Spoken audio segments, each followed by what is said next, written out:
குடியரசு தின விழாவில் தீவிரவாதிகள் தாக்குதல் நடத்த திட்டமிட்டுள்ளதாக உளவுத்துறை விடுத்த எச்சரிக்கையை அடுத்து சென்னை விமான நிலையத்தில் 5 அடுக்கு பாதுகாப்பு போடப்பட்டுள்ளது. பதான்கோட் விமானப்படை தளத்தில் தீவிரவாதிகள் நடத்திய தாக்குதலை தொடர்ந்து குடியரசு தின விழாவை சீர்குலைக்க தீவிரவாதிகள் தாக்குதல் நடத்த திட்டமிட்டிருப்பதாக உளவுத்துறை எச்சரிக்கை விடுத்தது. இந்நிலையில் டெல்லியில் உச்சகட்ட பாதுகாப்பு ஏற்பாடுகள் செய்யப்பட்டுள்ளன. சென்னை விமான நிலையத்தில் நள்ளிரவு முதல் 5 அடுக்கு பாதுகாப்பு போடப்பட்டுள்ளது. இன்று தொடங்கி இந்த மாதம் முழுவதும் பார்வையாளர்கள் அனுமதியும் ரத்து செய்யப்பட்டுள்ளது. பயணிகள் மற்றும் அவர்களின் உடைமைகள் வழக்கமானதை விட கூடுதல் சோதனைக்கு உட்படுத்தப்பட்டு வருகின்றன.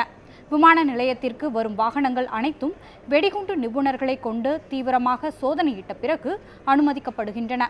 இந்த மாதம் இறுதி வரை பாதுகாப்பு பணிகள் தொடரும் என்று விமான நிலைய அதிகாரிகள் தெரிவித்துள்ளனர்.